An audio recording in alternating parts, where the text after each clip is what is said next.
Hello, good morning बच्चों। कैसे हो आप सब? आशा करते हैं बहुत अच्छे होंगे। तो बच्चों, जैसे कि हमने नागरिक शास्त्र का फर्स्ट चैप्टर हमने पढ़ा, हमारा संविधान। तो हमारा संविधान में हमने प्रस्तावना पढ़ लिया और हमने अपने मौलिक अधिकारों में से समानता का अधिकार और स्वतंत्रता का अधिकार और शिक्षा का अधिकार पढ़ लिया था। अब हम थर्ड पॉइंट पढ़ेंगे, शोषण के विरुद्ध अधिकार।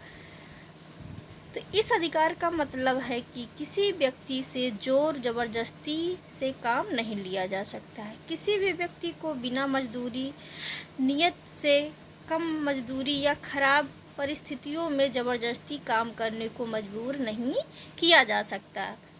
साथ ही 14 वर्ष से कम आयु के बच्चों से मजदूरी नहीं कराई जा सकती है।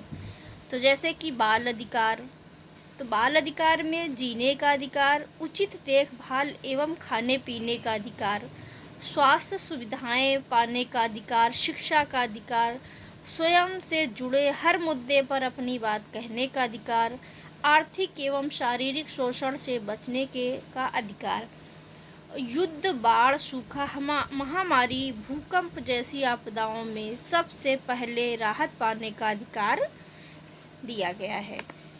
चलिए इन्हें भी जान लेते हैं। राष्ट्रीय बाल अधिकार संरक्षण आयोग की स्थापना मार्च 2007 में की गई। यह आयोग बाल अधिकारों की रक्षा के लिए कार्य करता है। क्या कार्य करता है? ये बाल अधिकारों की रक्षा का कार्य करता है। हमारे राज्य में भी राज्य बाल अधिकार संरक्षण आयोग का गठन किया गया है। इसका कार्यालय लखनऊ में स्थित है।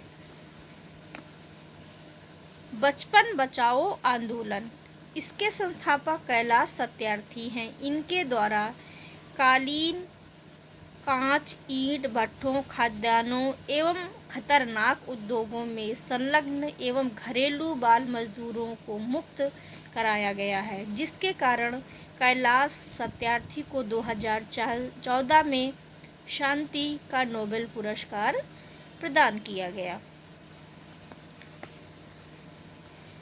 नन्हा रामू, राम कुमार के पास छपाई के लिए एक प्रेस था। प्रेस में कागज़ काटने वाली मशीनें थी। उसने प्रेस में एक 13 साल के बच्चे रामू को हेल्पर की नौकरी पर रखा था। एक दिन राम कुमार ने रामू से कहा कि रात में प्रेस बंद होने पर कागज़ काटने वाली मशीन की सफाई कर देना। रामू जब रात में उस मशीन की सफाई कर रहा था तो धार वाली छुरी अचानक गिर पड़ी और रामू की उंगलियां कट गईं।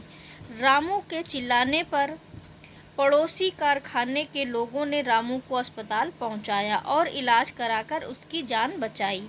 वहीं किसी व्यक्ति ने प्रेस के मालिक राम कुमार की शिकायत अपने क्षेत्र के श्रम प्रवर्तन अधिकारी यलियो लेबर इन्फोर्समेंट ऑफिसर से कर दी, जहां उसे बाल मजदूरी प्रतिबंध एवं नियंत्रण अधिनियम 1986 के तहत बाल श्रम कराने के अपराध में जेल की सज़ा हो गई। तो इससे क्या है कि अगर बच्चों के आप बाल मजदूरी कराएंगे तो आपको जेल हो सकती है और जुर्माना भी देना पड़ सकता है। क्या आप जानते हैं 14 वर्ष से कम उम्र के बच्चों से मजदूरी करवाना कानून अपराध है। कानून अपराध है। कानून की मनाही के बावजूद बच्चों से काम करवाने वाले व्यक्ति को 6 महीने से 2 साल तक की कैद हो सकती है। उसे 20,000 से लेकर 50,000 तक का जुर्माना भी हो सकता है। बाल मजदूरी के खिलाफ शिकायत अपने क्षेत्र के थाना श्रम प्रवर्तन अधिकारी या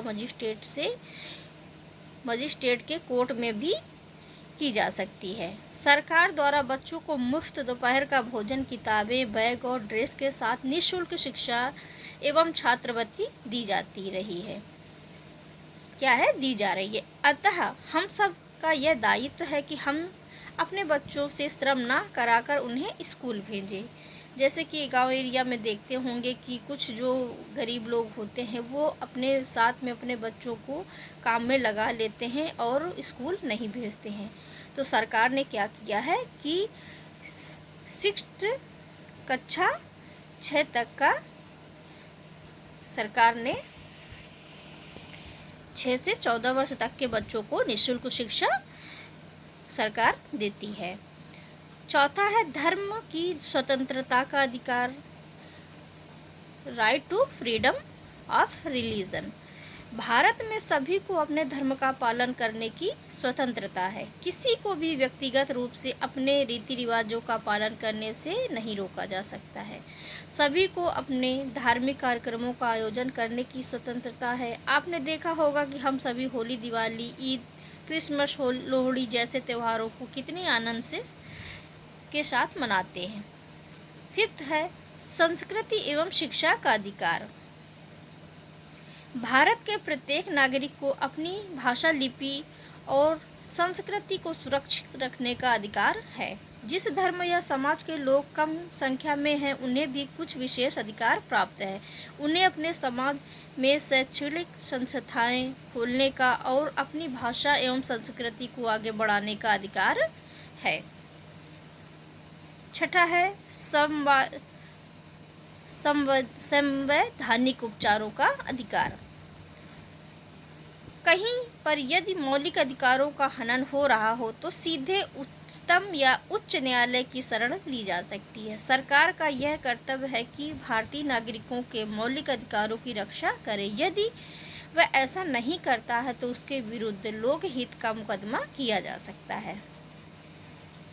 अब लोकहित का मुकदमा, जिनके मौलिक अधिकारों का हनन किया जा रहा है उनकी ओर से कोई भी व्यक्ति लोकहित में मुकदमा कर सकता है।